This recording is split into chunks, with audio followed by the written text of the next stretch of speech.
이진우의 손에 잡히는 경제.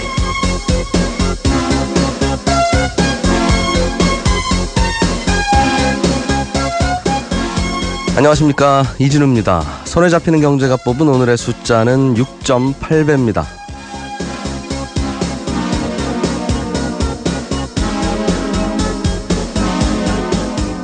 부가가치세, 종합소득세, 법인세 이런 세금들은 무슨 고지서가 나오는 게 아니라 납세자가 알아서 신고를 하고 또 내야 하는 그런 세금들입니다. 알아서 내야 하는 세금을 알아서 안 낼 경우엔 납세가 불성실하다는 이유로 세금을 조금 더 내야 되는데요. 이 납부 불성실 가산세는 내야 할 세액의 연 10.95%의 세율을 곱해서 마치 이자처럼 불어납니다. 현행 시중금리를 생각하면 거의 11%에 가까운 이 가산세율은 참 높은 겁니다. 8년 정도만 늦게 내면 원래 내야 했을 세금의 2배를 내야 되는 거니까요. 그런데 납세자가 또 실제 내야 했을 세금보다 더 많은 세금을 냈을 경우에 실수로 그렇게 냈으면 국세청은 국세환급 가산금이라는 이름으로 나중에 되돌려주게 되는데요. 세금을 낸 날부터 환급 결정일까지 적용되는 이자율은 이번에는 연 1.6%입니다. 그러니까 납부 불성실 가산세는 환급금 이자율의 6.8배, 반대로 환급금 이자율은 납부 불성실 가산세율의 7분의 1 정도 된다는 뜻입니다. 가산세율이 높은 건 세금을 제때 안 난 것에 대한 벌칙의 의미도 있는데요. 그렇다고 이렇게 6.8배나 차이 나는 건 너무 크다는 지적이 국정감사에서 제기됐습니다. 늦었다고 걷어갈 땐 11%고 과하게 냈던 세금을 돌려줄 땐 연 1.6%로 계산하면 이게 놀부셈법 아니냐 이런 주장인데요. 사실 이런 지적은 벌써 15년째 국정감사를 할 때마다 나오고 있습니다. 매년 금리 상황에 따라 조정되는 환급금처럼 가산세율을 좀 조정하거나 아니면 납세자 규모에 따라 가산세율을 좀 차등 적용하는 건 어떤가 싶습니다. 그렇지 않으면 1년 후 이맘때쯤 국정감사 할 때마다 똑같은 지적이 되풀이될 겁니다.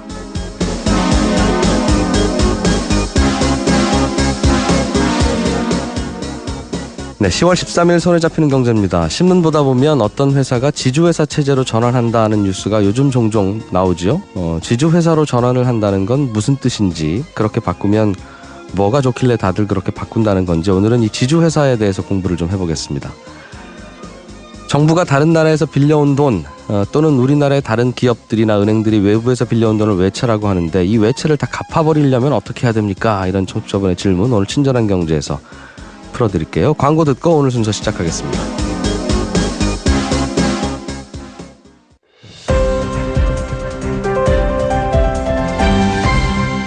이진우의 손에 잡히는 경제.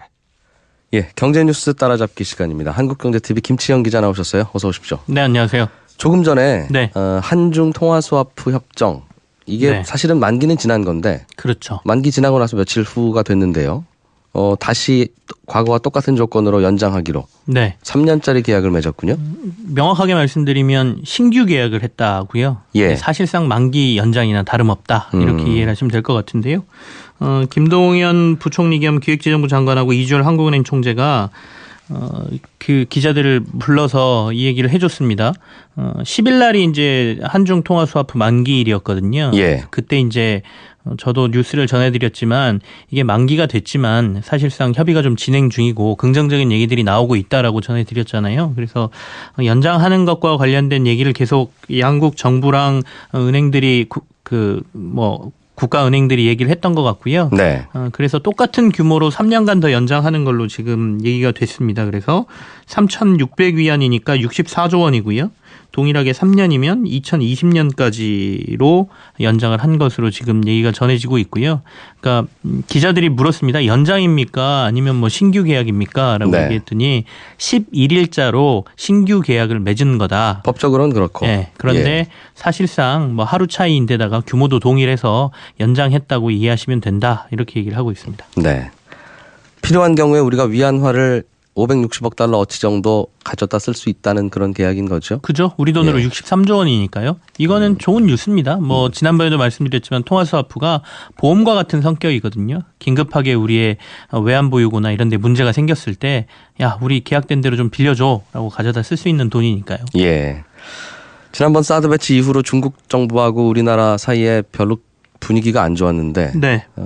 약간은 뭐 좋아지는 건가 내지는 중국 정부가 그렇게 노골적으로 모든 걸 다 차단하는 건 아니구나라는 또 신호로 받아들일 수도 있겠습니다. 뭐 여러 가지 중국도 메시지를 주고 싶었겠죠. 그러니까 기축통화로서 그러니까 위안화의 국제화를 위한 뭐 여러 가지를 고려했을 때 굳이 뭐 이걸 끊을 필요가 있겠느냐부터 네.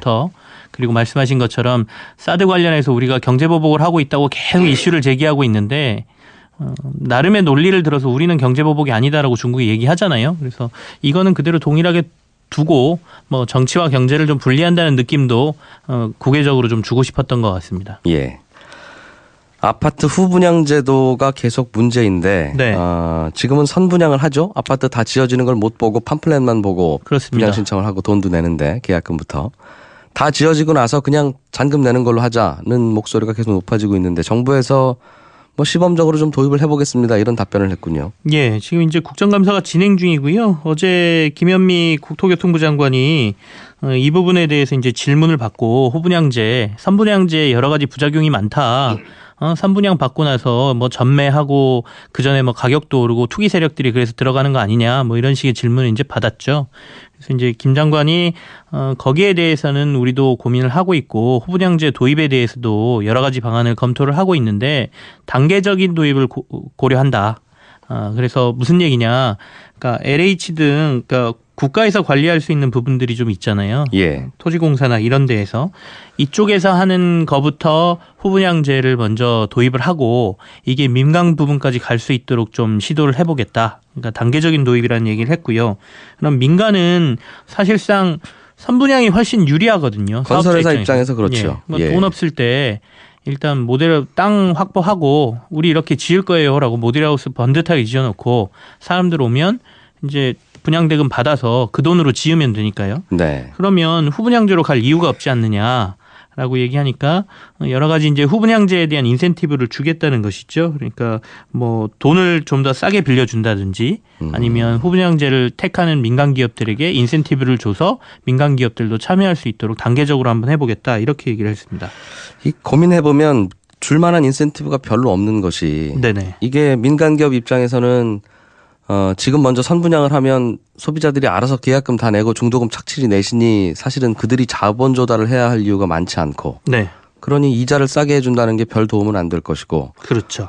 뭐 선분양을 하면 법인세를 깎아준다든가 결국은 세금 지원을 해야 되는 것인데 아니 아파트 지어서 팔고 아파트 사는 사람들한테 세금 지원을 하면 그 세금 가난한 사람들한테 써야죠 라는 반론도 얼마든지 있을 수 있어서 정부의 고민은 좀 참 있을 것 애매하게 같습니다. 했습니다. 네. 전면적으로 선분양은 안 돼. 무조건 후분양만 해라고 법으로 만들면 이건 되겠으나 인센티브를 줘서 유도하는 게 과연 그럴 만한 인센티브가 있을까라는 생각이 드네요. 지금 이제 법적으로는 사실 선분양하고 후분양을 크게 구분은 해놓지 않고 있는 상태인데 대신에 이제 어느 정도 요건만 갖추면 선분양을 할 수 있도록 돼 있거든요. 그러니까 예. 대부분 이제 선분양을 선택해 버리는 거죠.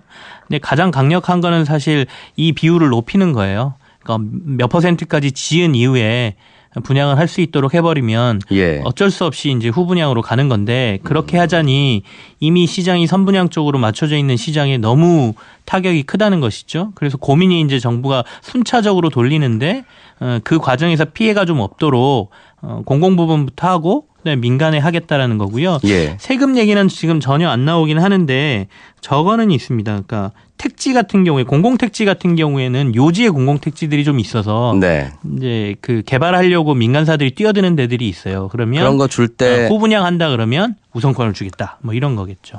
그 우선권이라는 게 결국은 100억에 줄 수 있는 거 80억에 주겠다는 뜻인데 예, 예. 그만하면 20억의 세금 손실 나는 거잖아요. 후분양이든 선분양이든 우리는 100억에 팔게 그러면 그럼 100억이 정부 주머니에 들어오는 건데 예. 후분양하는 건설업체한테는 좀 싸게 80억에 드리겠습니다 하면 그거 잡아서 후분양 하겠죠 물론. 네네. 그러나 20억이 날라갔잖아요. 정부 입장에서는. 그 20억 서민들에게 쓰자는 주장일 텐데. 네네.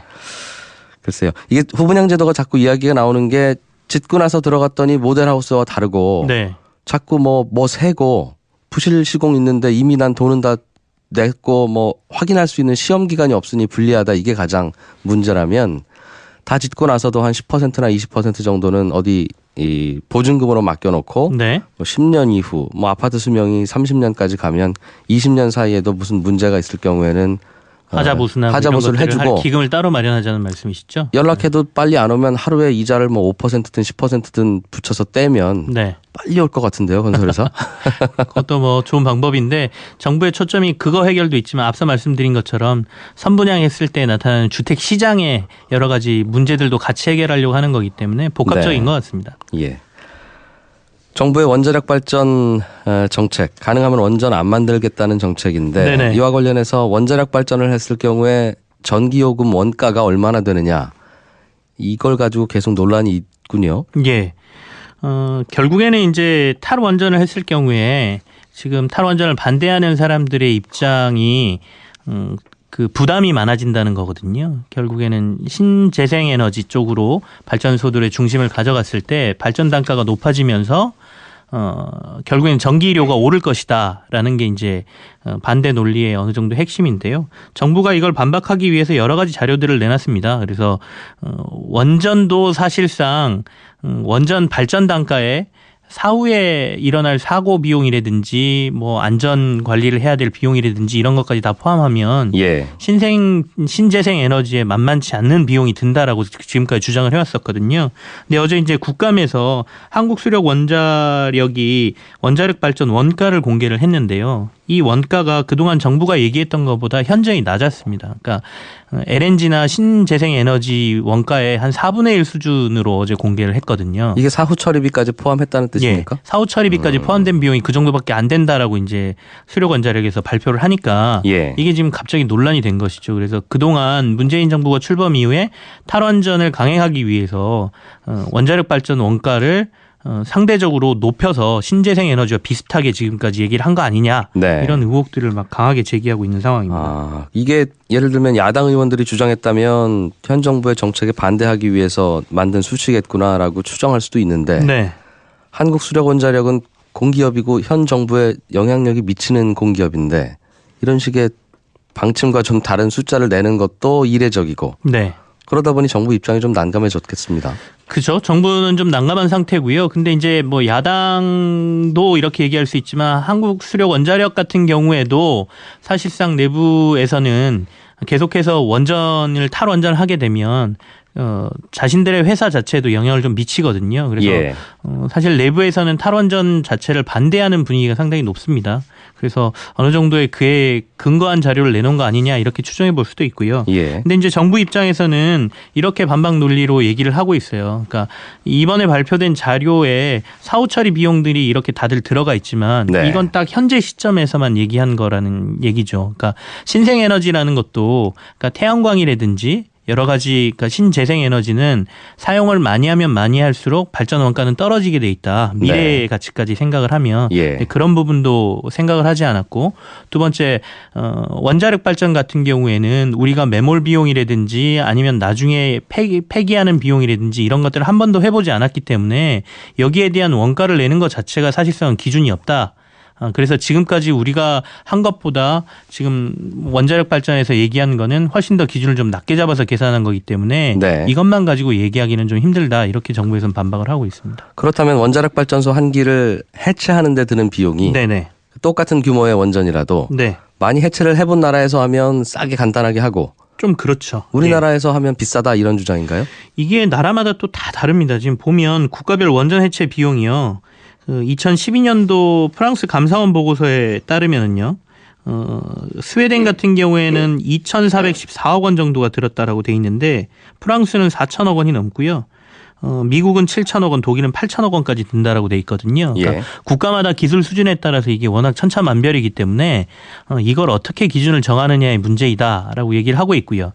그리고 사실 탈원전이라는 것 자체가 지금은 이제 마치 전기료 인상 쪽으로 포커스가 맞춰져 있는데 이게 전기료를 낮추기 위해서 또는 그대로 유지하기 위해서 탈원전 정책을 피겠다는 건 아니잖아요. 그러니까 나중에 어떤 그 피치 못할 정말 큰 사고가 일어났을 때 부대적인 비용은 사실 계산하기가 힘든 거기 때문에 이걸 전기료만 가지고 논의하는 거는 네. 맞지 않다라는 게 또 정부의 입장입니다.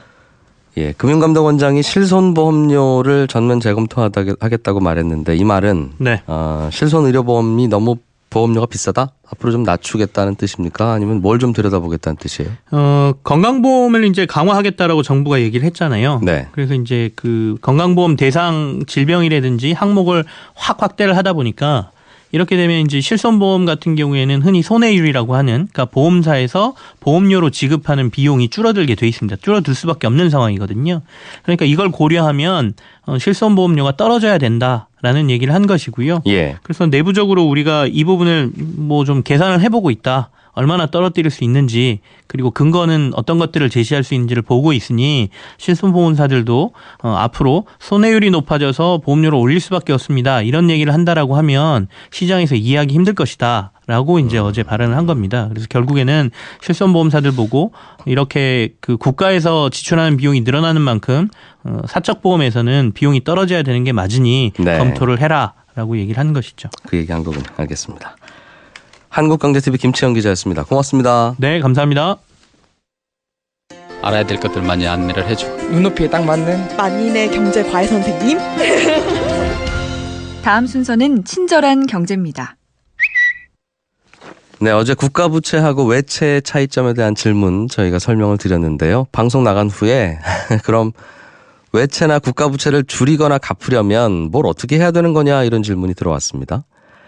이 결론부터 말씀드리면 일단 외채는 다 갚을 수도 없고 사실은 다 갚아서도 안 됩니다. 예전에 우리가 IMF 외환위기 때 우리가 외채 때문에 고생한 기억이 있잖아요. 그래서 외채는 한 푼도 없는 게 좋다 하는 생각을 할 수 있는데 외채는 이게 정부에서 꿔오는 게 아니라 외국과 거래하다가 민간 기업들이 꿔오게 되는 돈이거든요. 그런데 외국과 거래를 하다 보면 반드시 생길 수밖에 없습니다. 우리나라는 달러를 찍어낼 수 없는 나라이기 때문에 예를 들면 어떤 유망한 벤처 회사가 미국에서 세탁기 공장을 세우려고 하는데 한 1억 달러처럼 정도 필요하다고 가정을 해보죠. 그러면 제일 쉽기로야 미국 은행 가서 빌리면 되는데 미국에 있는 은행은 그 우리나라 벤처 회사에 대해서 잘 모르니까 이자를 비싸게 요구하거나 안 빌려줄 가능성이 높거든요. 그럴 때는 그 회사가 우리나라 은행에 와서 너희들이 외국에서 1억 달러를 너희 은행 신용으로 좀 싸게 빌려와라. 그리고 나서 우리 세탁기 공장 설립 자금으로 좀 빌려줘라. 너희 은행은 우리 회사 좋은 회사인 거 알지 않느냐. 이럴 수 있습니다. 그러면 그 은행은 한 연 2%쯤의 1억 달러를 외국에서 빌려와서 연 5%의 그 세탁기 회사에 빌려주면 은행도 좋은 장사가 되잖아요. 하지만 그 순간 우리나라에는 외채 1억 달러가 생기는 겁니다.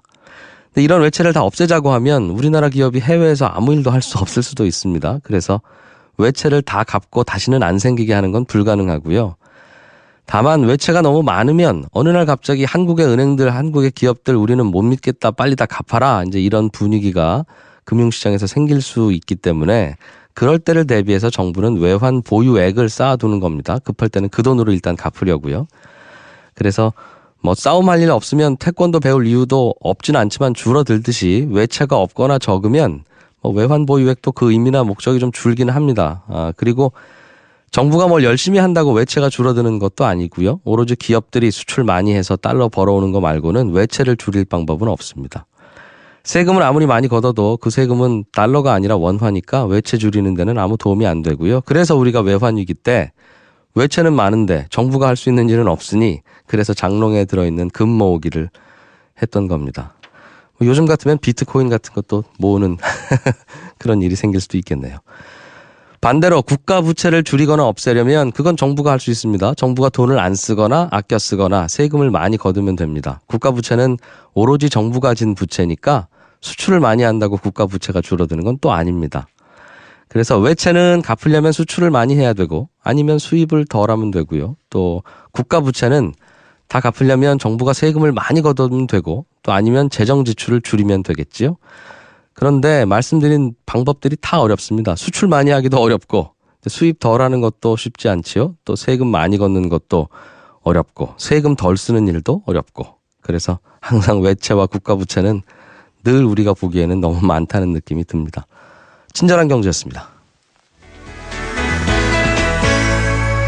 손에 잡히는 경제.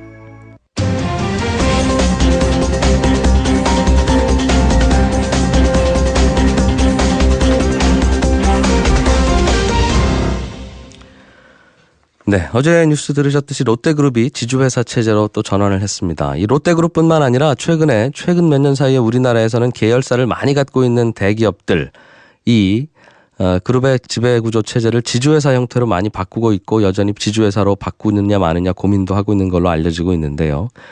그래서 오늘은 이 지주회사라는 게 뭔지, 지주회사로 바꾸면 어떤 장단점이 있는지 등등을 공부 좀 해보려고 합니다. 자본시장연구원의 황세훈 실장을 전화로 연결했습니다. 안녕하십니까? 네, 안녕하세요. 이 지주회사가 뭡니까라고 질문을 해보면 제가 네. 그동안 들은 답변 중에 제일 이건가 싶은 쉬운 설명은 네. 학교로 치면 지주회사는 교장 선생님 같은 거고 네네. 나머지 계열사들은 그냥 담임 선생님 같은 겁니다. 그렇게 네. 설명해 주시더군요. 네, 비슷한 비유가 될 수 있을 것 같기는 한데요. 뭐 만약에 남자분들이라면 이제 군대 생각하시면 좀 쉽게 이해가 되지 않으실까 싶습니다. 이제 군대를 갔다 오신 분들이라면 이제 사단의 개념, 그다음에 사단 밑에는 연대가 보통 이렇게 몇 개 이렇게 소속이 되어 있는데 예. 이 연대라는 것은 사단 본부대에 의해서 이렇게 통제를 받는, 그렇지만 어느 정도의 독립성을 확보하고 있는 그런 조직들인 거거든요. 예. 위에 강력한 컨트롤 타워가 하나 있고 그 밑에 이제 자회사들이 줄줄이 붙어 있는데 이 강력한 컨트롤 타워의 통제를 받으면서 사업을 하는 이런 이제 모델을 지주회사 체제라고 보통 표현을 하게 되죠. 그러면 지주회사는 계열사가 10개 있으면 그 10개 계열사의 지분들을 골고루 갖고 있어서 그 계열사들을 지배하는. 그렇습니다. 다른 이게 일은 이제 별로 안 하고 오로지 그것만 하는. 이제 두 가지 형태의 지주회사가 있는데요. 이제 순수 지주회사 같은 경우에는 이제 감독, 컨트롤 역할만 하게 되는 거고요. 예. 여기 이제 상대되는 개념이 그 혼합 지주회사 내지는 사업 지주회사라고 불리는 건데요. 요거는 스스로가 개별적인 사업을 영위함과 동시에 밑에 자회사들에 대해서 컨트롤 영역을 담당하는 예. 이런 이제 지주회사들도 존재합니다. 일부. 그럼 과거에 우리 재벌 기업들은 또 나름대로 그들끼리 뭉쳐서 네. 회장님 말씀이면 다 통하는 그런 지배 구조를 갖고 있었는데 네네. 지주회사 체제도 맨 위에는 지주회사가 있고 그 지주회사는 회장님이 지배하는 거 아닙니까? 그렇습니다. 그러면 근데 이제 회장님 말 한마디에 과거에- 다 움직이는 건 똑같은데. 네네. 과거의 모습과 달라지는 게 뭐냐면 예. 우리나라 대기업들, 특히 이제 재벌 기업들은 순환 출자 구조라는 것을 가지고 있었거든요. 이제 요게 지주회사 체제와 조금 이제 대별되는 시스템인데 순환 출자 구조에서는 지주회사에서는 지주회사가 있으면 이 지주회사가 A회사, B회사, C회사를 다 각각의 주식을 보유하는 개념이고요. 예. 이 반대되는 순환 출자 같은 경우에는 A회사가 B회사의 주식을 가지고 있고 B회사가 다시 C회사의 주식을 가지고 있고 예. 또다시 C회사가 A회사의 주식을 소유하고 있는, 쉽게 말해서 회전문처럼 빙글빙글 돌아가는 형태로 이제 주식 그 지분을 가지고 있게 되는 거거든요. 물론 이제 대주주, 이렇게 대기업 총수의 입장에서 보면 컨트롤을 행사할 수 있는 방식은 그러니까 컨트롤을 행사할 수 있다는 사실은 동의를 한데 행사하는 방식이라든지 또는 이러한 행사를 위해서 들어가게 되는 자금의 규모 이런 네. 것들이 달라지게 되는 거거든요. 우리는 대기업의 지배 구조를 밖에서 비판을 할 때 네, 회장님 한마디로 모든 게 다 알아서 움직이고 네네, 다른 경영진들이나 사회이사의 의견은 반영이 안 되는 게 문제입니다라고 지적을 하는데 네네. 그거는 순환 출자 구조일 때나 지주회사 구조일 때나 결국은 같은데 예, 크게 달라지는 것은 없죠. 근데 왜 지주회사 체제로 바꾸는 게 좋고 바꾸라고 하고 또 바꾸려고 하는 겁니까? 일단 순환 출자 구조가 가지고 있는 굉장히 고질적인 문제점들이 있거든요. 이게 이제 적은 자본으로 그 그룹 전체에 대한 그 경영권을 컨트롤을 하다 보니까 외부로부터의 충격이라든지 공격에 굉장히 취약해질 수가 있습니다. 예를 들어서 외국계 헤지펀드 같은 것들이 들어와서 그 특정 기업의 특정 그룹의 경영권을 장악을 하려고 시도를 하게 되면 예. 자금이 많지 않아도 충분히 이러한 공격이 가능하다라는 게 문제가 되는 거고요. 그리고 이제 또 한 가지의 문제점은 뭐냐면 순환 출자 구조인 경우에는 예를 들어 A 기업에서 재무적 어려움이 발생했어요. 네. 그래서 이제 부도 사태가 나타나게 된다면 이 부도 위험이 맞바로 B 기업 그리고 C 기업까지 전이가 되어버린다는 거죠. 계속 꼬리에 꼬리를 물고 지배를 하고 그렇습니다. 있으니 그렇습니다. 그래서 지급 보증도 이게 했을 것이고. 예, 연쇄도산의 위험성이 굉장히 큰 거거든요. 예. 예전에 이제 2013년에 아마 기억하실 분들이 많을 텐데 동양그룹이 파산을 하게 되는데요. 그때 이제 동양그룹 같은 경우에 무려 17개의 순환 출자 구조를 가지고 있었거든요. 네. 그러다 보니 부실 계열사들의 피해가 바로 우량 계열사로 전이가 됐고요. 그러다 보니까 그룹 전체가 붕괴돼버린 그런 사례들이 나타났었죠. 잠깐만요. 그러면 지금은 지주회사 체제로 바꾸고 나면 자회사로 A, B, C, D 회사가 있다고 할 때 네. 예를 들면 이게 다 B 회사에 문제가 생기면 B 회사 하나만 부도가 나면 끝나는 거죠. 그 B 회사에는 지주회사가 위에 있고 그 지주회사는 B 회사에 지급 보증을 섰을 텐데 그 지주회사에는 항상 파일이 안 틉니까? 지급 보증을 서는 구조는 아닙니다. 이건 어느 정도의 그 이제 독립적인 그 자금의 그 흐름의 독립성은 어느 정도 유지가 돼야 되는 거거든요. 그렇기 때문에 지주회사라고 하더라도 자회사에 대해서 그 무한도로 지급 보증을 산다든지 이런 거는 가능하지 않습니다. 지주회사로 바꾸면서 그렇게는 하지 말라는 규정도 넣었나 보군요. 네네, 그렇습니다. 예. 알겠습니다. 그럼 전반적으로 순환출자보다는 지주회사가 위험을 전이하는 것을 차단할 수 있다는 점에서는 좋다는 생각은 드는데. 네네, 위험 관리라든지 그다음에 이제 안정적인 경영권의 유지 이런 측면에서는 당연히 지주회사 시스템이 순환출자 구조보다는 더 낫다고 보는 거죠. 그러면 다들 지주회사로 가지 또 지주회사로 안 가는 회사들은 무슨 장점이 있길래 안 가고 있습니까? 이게 이제 순환출자 구조랑 또 한 번 비교를 할 수밖에 없는데요. 예. 지주회사가 이런 장점이 있음에도 불구하고 우리나라 이제 재벌기업들 중에 아직 안 간 재벌기업들이 꽤 되거든요. 그 안 간 이유는 지주회사로 전환을 하려면 그 지분 관계를 다 정리를 해야 됩니다. 순환출자 구조에서 나타나는 그 이제 서로 상호 이제 지분이 교류가 돼 있잖아요. 예. 이런 교류를 다 끊은 다음에 이 지분을 지주회사가 다 인수를 해야 되거든요. 예. 사와야 되는 겁니다. 예. 그러려면 자금이 어마어마하게 들어가거든요. 누구의 자금이 들어가요? 그 지주회사의 자금이 들어가는 겁니다. 지주회사 회사 돈이 좀 있어야 된다? 그렇습니다. 그래서 지주회사가 자금을 충분히, 보통 이게 조 단위의 자금이 들어간다고 보고 있거든요. 예. 그렇게 해서 지주회사가 충분히 자금을 가지고 있다면 순환출자 구조에서 지주회사 전환이 전혀 문제가 되지 않을 텐데 보통은 그 정도의 풍부한 자금을 가지고 있기가 사실상 굉장히 어렵거든요. 네. 그러다 보니 비용은, 그러니까 당장 투입해야 될 자금의 규모는 엄청난데 그러한 자금을 충분히 가지고 있지는 못하니까 이러한 지주회사로의 전환이 이제 항상 좀 시간이 많이 걸리고 딜레이가 되고 그런 식이 되는 거죠. 하고는 싶은데 돈 문제군요, 결국은. 결국은 돈 문제고요. 그리고 또 하나 이제 중요한 문제가 세금 이슈도 여기 들어가 있습니다. 그 말은 지주회사로 전환하면 세금을 더 내야 되는 문제가 생겨요? 이제 배당소득세나 양도소득세가 발생하게 되거든요. 지주회사로 전환을, 이제 순환출자를 끊고 지주회사로 전환을 하게 되면 지분 정리가 일어나고요. 예. 그 과정에서 어쩔 수 없이 지분의 매각이 발생하게 됩니다. 네. 그런데 보통 이제 지분을 매각을 하면 주식을 판다는 얘기잖아요. 예, A 회사 주식을 B한테 팔고 다 B로 몰아넣고 B 아래로 헤쳐 모이자 이게 지주회사니까. A 회사가 가지고 있는 주식을 B 회사에 팔게 되면 그러면 A 회사는 대규모 양도소득이 발생할 가능성이 있거든요. 갖고 있던 주식을 넘겨주는 게 사실은 팔아야 되는 거니까. 팔아야 되는 거니까요. 그러면 양도소득이 발생하는 거고요. 여기에 보통 양도소득세가 20%에서 30% 정도 되는 거거든요. 예. 그러면 양도소득세가 굉장히 큰 규모로 발생할 수 있습니다. 알겠어요. 우리도 예를 들면 형제들끼리 쭉 있는데 갖고 있는 집들 다 큰형한테 몰아주고 우리는 다 큰형 세입자 하자. 네네. 그렇게 할 수 있는데 그러려면 갖고 있던 집들을 팔아야 되니 양도소득세 나올 수 있단 말이군요. 그렇죠. 기업이 당장 양도소득세를 물어야 되는데 이것도 사실은 굉장히 큰 부담이 될 수 있거든요. 양도소득세뿐만이 아니라 배당의 형태가 될 수도 있는 거기 때문에 마찬가지로 세금이 또 추가적으로 발생할 수가 있죠. 그러면 지금 지주회사로 바꾼 회사들은 그럼에도 불구하고 양도소득세 다 내고 바꿨어요? 양도소득세를 이제 완전히 면제받을 수는 없는 부분이고요. 정부에서도 이런 지주회사 전환 과정에서 대규모 양도소득세 또는 배당소득세가 발생할 수 있다라는 것을 인정을 하고 있거든요. 예. 그렇기 때문에 언제까지 기한을 줘서 이 안에 지주회사로 전환을 하면 양도소득세와 배당소득세를 일정 부분 줄여주겠다. 이러한 방식으로 세금 깎아줬군요. 네네. 지주회사로 바꾸면 좋아지는 건 그들 기업들인데 세금은 우리가 깎아줬네요.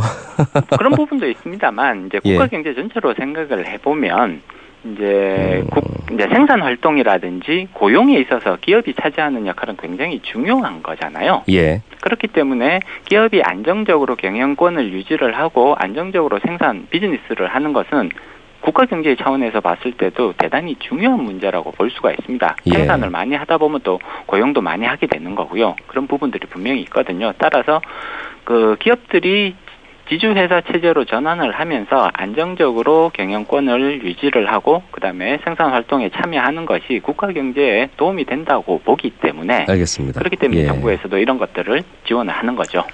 지주회사 관련해서 공부를 좀 하다 보면 지주회사로 되려면 지주회사는 부채 비율이 얼마 이하여야 되고 계열사 지분을 상장기업이면 30%, 비상장기업이면 50% 이상 확보를 해야 그게 지주회사다. 네네. 이런 규정이 있더군요. 네네. 굳이 그런 제한을 둔 이유는 뭡니까? 네, 지금 이제 부채 비율 같은 경우는 200%로 이제 제한을 하고 있는데 예. 지주회사가 다 좋은 것 같기는 하지만 모든 시스템이 그렇듯이 좋은 점이 있으면 또 단점이 있게 마련이거든요. 예. 지주회사 체제도 단점이 존재를 합니다. 어떤 거냐면 경제력이 너무 많이 이제 집중될 가능성이 있다. 그리고 지주회사 시스템을 이용해서 독점 내지는 과점 체제를 더 공고하게 만들 수 있는 그런 가능성들을 가지고 있거든요. 따라서 지주회사 시스템이 여러 가지 장점이 있습니다만 이러한 이제 부작용들도 나타날 수 있기 때문에 이러한 부작용을 줄이고자 하는 목적에서 이제 이런 부채 비율에 대한 제한이라든지 혹은 상장기업 30%, 비상장기업 50% 지분을 확보해라 이런 식으로 이제 구체적으로 더 규제를 가하는 거죠. 지금처럼 각 계열사들 지분을 다 사는데 돈 없으면 은행에서 꺼다가 사지라고 생각하면 부채 비율은 계속 올라갈 텐데. 그렇습니다. 그렇게 되면 지주회사가 계속해서 돈을 빌려서 불안해지겠군요. 무한정 기업들을 사들일 수 있거든요. 예. 이렇게 되면 경제력이 너무 특정 기업에 집중되어 버리는 문제가 발생하는 거죠. 알겠습니다. 예, 지주회사가 그런 구조군요. 잘 배웠습니다. 고맙습니다. 네, 감사합니다. 네, 자본시장연구원의 황세훈 실장이었습니다.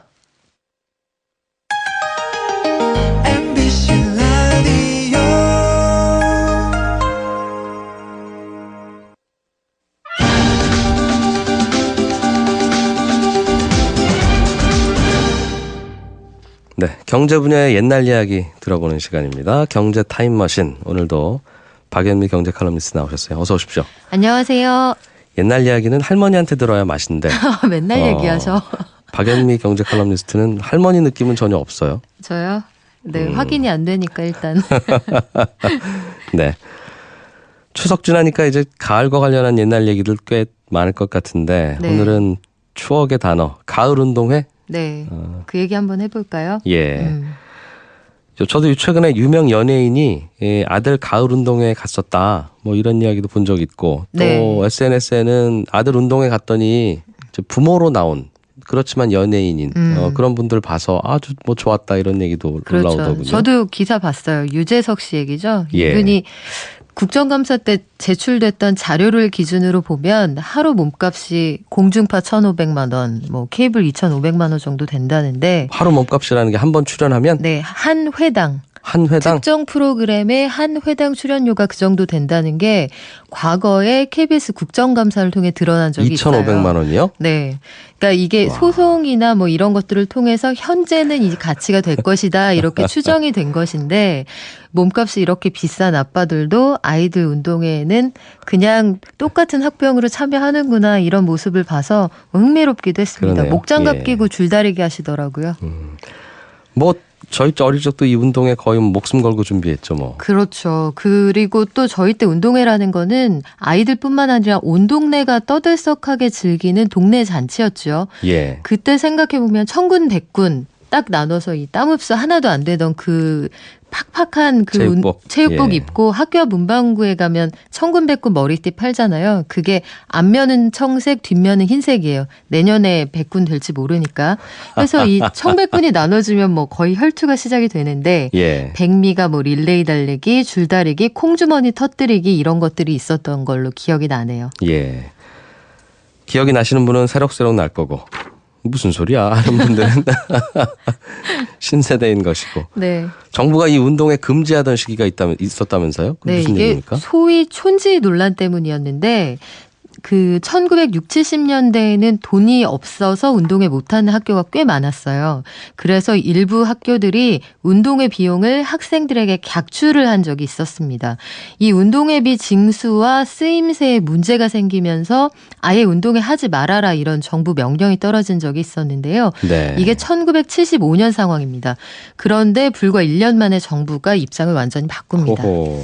그러니까 운동회비 내라고 가정통신문 보냈다는 것도 좀 우습고. 그렇죠. n분의 1 하자. 너희들도 즐겁지 않니? 학교의 입장이 그거였던 거죠. 하기야. 전 예전에 고등학교 다닐 때 학교 책걸상 바꾼다고 네. 책걸상 값 좀 내라고 통신문 받은 적 있어요. 저는 국민학교 다닐 때 학교 시험지 있잖아요. 네. 시험지 프린트해야 된다고 갱지 사오라고 해서 네. 학교에서 학생들 시험 보는 시험지도 제가 사간 적이 있습니다. 지금 생각하면 다 말도 안 나라에서 되는 해야 될 얘기죠. 건데라고 예. 생각하지만 그때는 그 생각은 못하고 조금만 깎아주면 좋겠다 이런 생각. 10,000원만 좀 싸면 낼 텐데 네. 이런 생각을 했던 기억이 있어요.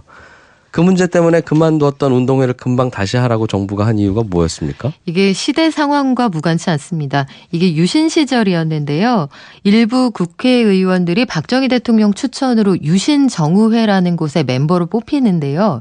이걸 당시에 줄여서 유정회라고도 불렀습니다. 이 유정회에서 저희가 정책적으로 고안을 해보니 운동회를 다시 하는 게 좋겠습니다. 이렇게 제안을 한 거죠. 예. 해서 박정희 대통령이 이 유정회 의견을 받아들여서 76년 9월 2일에 지금으로 치면 당정청 협의 정도가 될 이 정부 여당 연석회의에서 운동회 다시 합시다 이렇게 지시를 합니다. 국가원수가 국민학교 운동회 다시 해라 이렇게 지시를 내리는 게 지금의 눈으로 보면 참 흥미로운 얘기죠. 다시 하라고 했던 이유는 또 뭡니까? 이게 유정회가 생각하기에는 운동회가 단순한 운동회가 아니었던 거예요. 이게 거대한 그 정치 캠페인의 장으로 활용할 수 있다는 생각을 했던 건데 네. 해서 운동회를 다시 해도 좋은데 일단 근검 절약을 모토로 삼아라. 그래서 아이들이 달리기에서 1등을 하든 말든 상품은 절대 줘서는 안 된다. 그리고 다른 한 가지 원칙이 국민학교 운동회를 하는데 경기 종목에 새마을 정신을 높일 수 있는 종목 넣어라.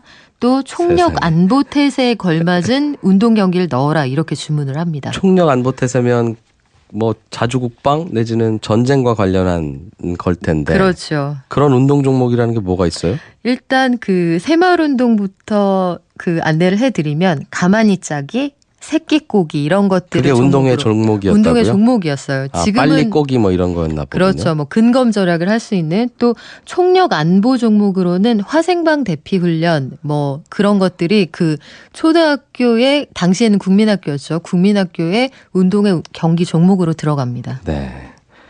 이때가 전화 박연미 기자나 갓 초등학교 입학할 무렵이었다는 뜻이니까. 입학할 무렵이요? 아유 저는 아니죠. 안 태어나셨어요? 저는 안 태어났을 때고. 어떻게 알았어요 이런 얘기들? 그 이진우 MC께서 갓 걸음마 떼셨을 그때 정도입니다. 네. 이런 운동회가 그럼 요즘식으로 좀 달라진 건 언제부터입니까? 이런 문화가 꽤 오래 지속이 돼요. 해서 2000년대 들어서야 이제 자연스럽게 사라지는데 그 중간에 과도기를 생각해 보시면 예. 저희가 국민학교에서 초등학교로 넘어가던 시기까지만 해도 그렇게들 학교 운동회와 그 행사에서 한복을 입고 부채춤을 그렇게 췄거든요. 꼭 들어갔죠. 전통을 예. 반드시 집어넣어라 이런 압박이 있었고 그 짝을 지어서 하는 마스게임이 반드시 들어갔습니다. 통일성을 네. 강조하는 그런 하나의 장치였죠. 지금 생각하면 그 매스게임이라는 게 네. 뭐 응원석에서 카드 섹션 하는 거잖아요. 네. 그게 밖에서 응원석을 보는 사람 입장에서는 참 보기 좋고 네.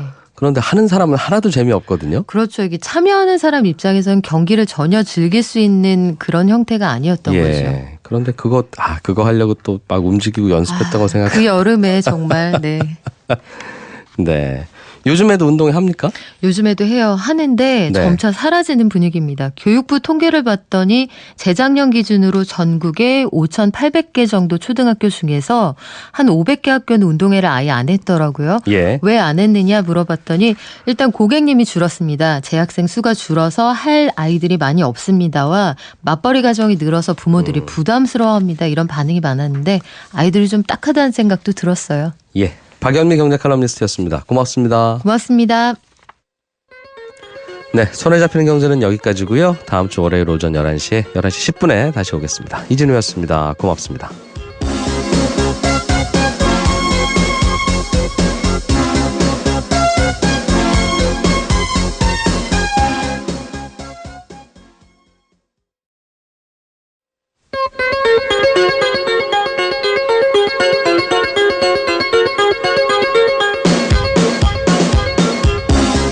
이진우의 손에 잡히는 경제.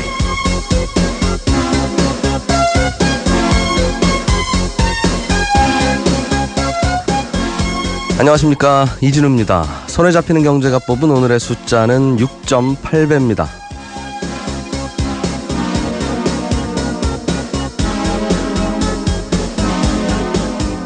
부가가치세, 종합소득세, 법인세 이런 세금들은 무슨 고지서가 나오는 게 아니라 납세자가 알아서 신고를 하고 또 내야 하는 그런 세금들입니다. 알아서 내야 하는 세금을 알아서 안 낼 경우엔 납세가 불성실하다는 이유로 세금을 조금 더 내야 되는데요. 이 납부 불성실 가산세는 내야 할 세액의 연 10.95%의 세율을 곱해서 마치 이자처럼 불어납니다. 현행 시중금리를 생각하면 거의 11%에 가까운 이 가산세율은 참 높은 겁니다. 8년 정도만 늦게 내면 원래 내야 했을 세금의 2배를 내야 되는 거니까요.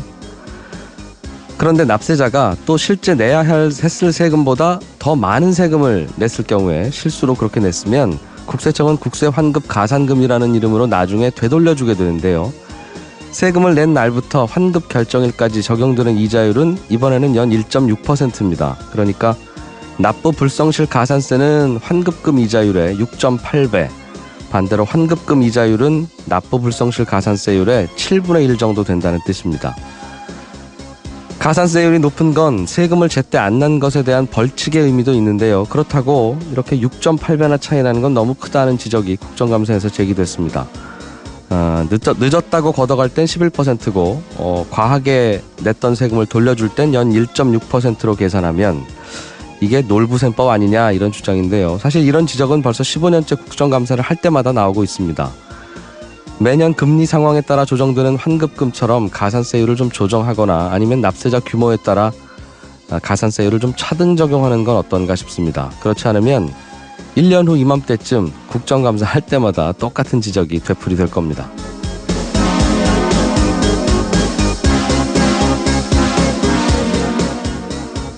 네, 10월 13일 손에 잡히는 경제입니다. 신문 보다 보면 어떤 회사가 지주회사 체제로 전환한다는 뉴스가 요즘 종종 나오지요. 지주회사로 전환을 한다는 건 무슨 뜻인지, 그렇게 바꾸면 뭐가 좋길래 다들 그렇게 바꾼다는 건지 오늘은 이 지주회사에 대해서 공부를 좀 해보겠습니다. 정부가 다른 나라에서 빌려온 돈 또는 우리나라의 다른 기업들이나 은행들이 외부에서 빌려온 돈을 외채라고 하는데 이 외채를 다 갚아버리려면 어떻게 해야 됩니까? 이런 청취자분의 질문 오늘 친절한 경제에서 풀어드릴게요. 광고 듣고 오늘 순서 시작하겠습니다.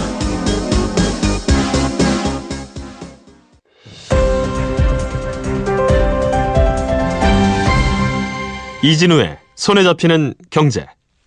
예, 경제 뉴스 따라잡기 시간입니다. 한국경제TV 김치영 기자 나오셨어요. 어서 오십시오. 네, 안녕하세요. 조금 전에 네. 한중 통화스와프 협정 이게 네. 사실은 만기는 지난 건데 그렇죠. 만기 지나고 나서 며칠 후가 됐는데요. 다시 과거와 똑같은 조건으로 연장하기로 네. 3년짜리 계약을 맺었군요. 명확하게 말씀드리면 신규 계약을 했다고요. 예. 사실상 만기 연장이나 다름없다. 이렇게 이해를 하시면 될 것 같은데요. 김동연 부총리 겸 기획재정부 장관하고 이주열 한국은행 총재가 그 기자들을 불러서 이 얘기를 해줬습니다. 10일 날이 이제 한중 통화 스와프 만기일이었거든요. 예. 그때 이제 저도 뉴스를 전해드렸지만 이게 만기가 됐지만 사실상 협의가 좀 진행 중이고 긍정적인 얘기들이 나오고 있다라고 전해드렸잖아요. 그래서 연장하는 것과 관련된 얘기를 계속 양국 정부랑 은행들이 국가은행들이 얘기를 했던 것 같고요. 네. 그래서 똑같은 규모로 3년간 더 연장하는 걸로 지금 얘기가 됐습니다. 그래서 3,600위안이니까 64조 원이고요. 동일하게 3년이면 2020년까지로 연장을 한 것으로 지금 얘기가 전해지고 있고요. 그러니까 기자들이 물었습니다. 연장입니까? 아니면 뭐 신규 계약입니까? 라고 네. 얘기했더니 11일자로 신규 계약을 맺은 거다. 법적으로는 그렇고. 네, 그런데 예. 사실상 뭐 하루 차이인데다가 규모도 동일해서 연장했다고 이해하시면 된다. 이렇게 얘기를 하고 있습니다. 네. 필요한 경우에 우리가 위안화를 560억 달러 어치 정도 가져다 쓸 수 있다는 그런 계약인 거죠. 그죠? 우리 돈으로 예. 63조 원이니까요. 이거는 좋은 뉴스입니다. 뭐 지난번에도 말씀드렸지만 통화스와프가 보험과 같은 성격이거든요. 긴급하게 우리의 외환보유고나 이런 데 문제가 생겼을 때 야, 우리 계약된 대로 좀 빌려줘라고 가져다 쓸 수 있는 돈이니까요. 예. 지난번 사드 배치 이후로 중국 정부하고 우리나라 사이에 별로 분위기가 안 좋았는데 네. 약간은 뭐 좋아지는 건가 내지는 중국 정부가 그렇게 노골적으로 모든 걸 다 차단하는 건 아니구나라는 또 신호로 받아들일 수도 있겠습니다. 뭐 여러 가지 중국도 메시지를 주고 싶었겠죠. 그러니까 기축통화로서 그러니까 위안화의 국제화를 위한 원전을 반대하는 사람들의 입장이 그 부담이 많아진다는 거거든요. 결국에는 신재생에너지 쪽으로 발전소들의 중심을 가져갔을 때 발전 단가가 높아지면서 결국엔 전기료가 오를 것이다라는 게 이제 반대 논리의 어느 정도 핵심인데요. 정부가 이걸 반박하기 위해서 여러 가지 자료들을 내놨습니다. 그래서 원전도 사실상 원전 발전 단가에 사후에 일어날 사고 비용이라든지 뭐 안전 관리를 해야 될 비용이라든지 이런 것까지 다 포함하면 예. 신재생 에너지에 만만치 않는 비용이 든다라고 지금까지 주장을 해왔었거든요.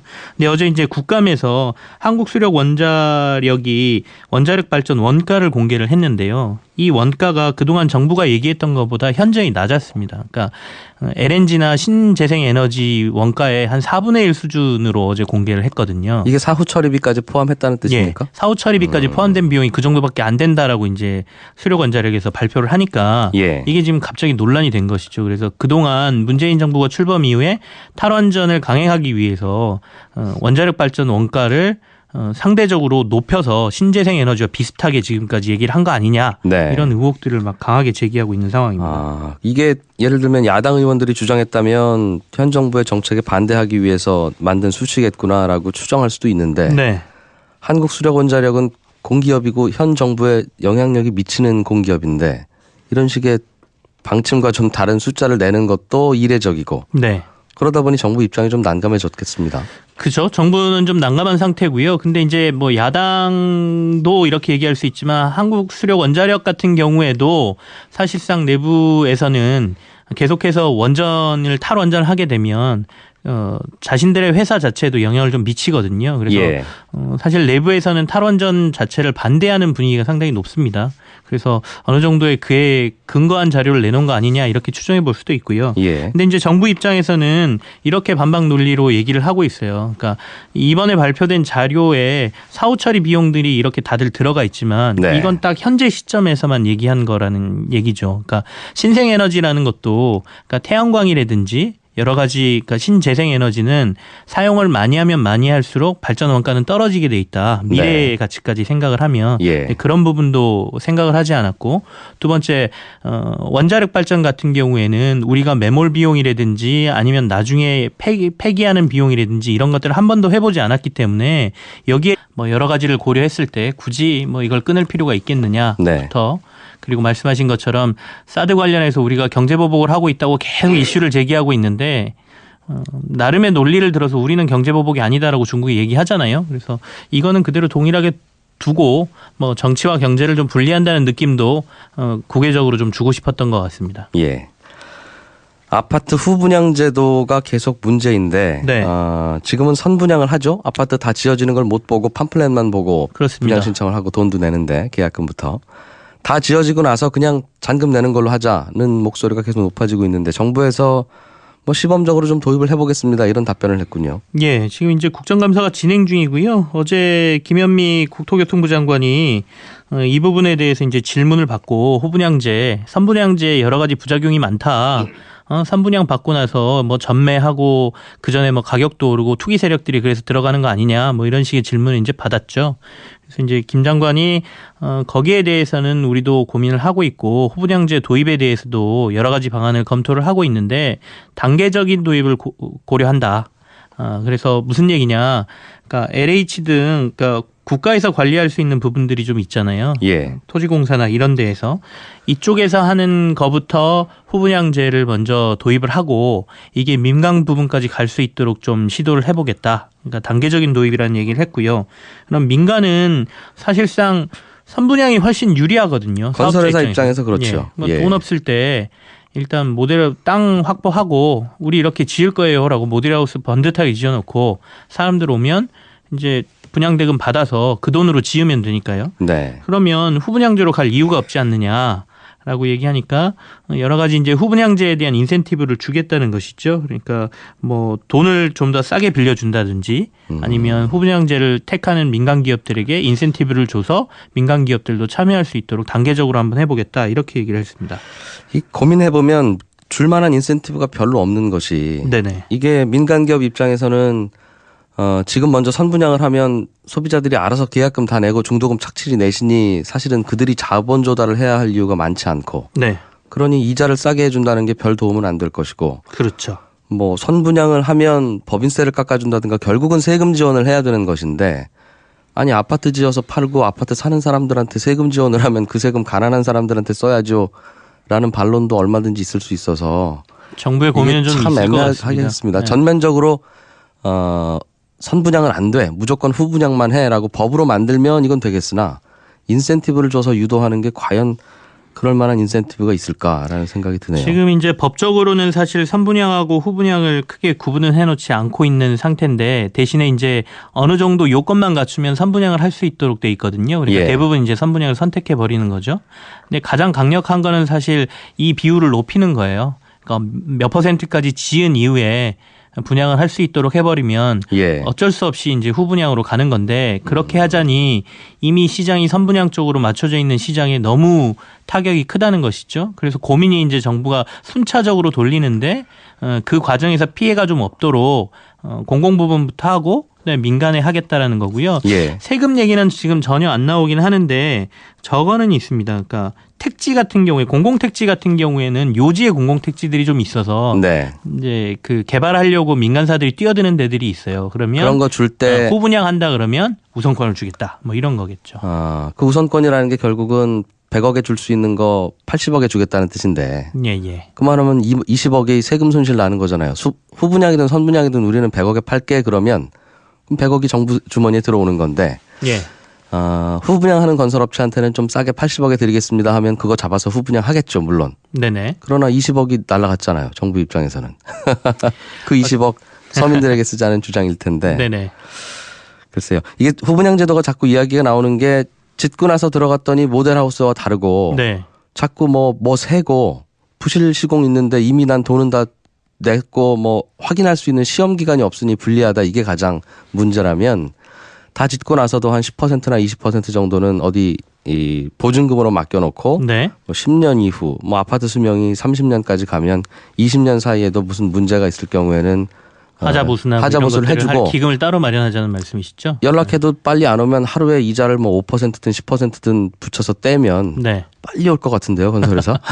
그것도 뭐 좋은 방법인데 정부의 초점이 그거 해결도 있지만 앞서 말씀드린 것처럼 선분양했을 때 나타나는 주택 시장의 여러 가지 문제들도 같이 해결하려고 하는 거기 때문에 복합적인 네. 것 같습니다. 예. 정부의 원자력 발전 정책, 가능하면 원전 안 만들겠다는 정책인데 네네. 이와 관련해서 원자력 발전을 했을 경우에 전기요금 원가가 얼마나 되느냐 이걸 가지고 계속 논란이 있군요. 예. 결국에는 이제 탈원전을 했을 경우에 지금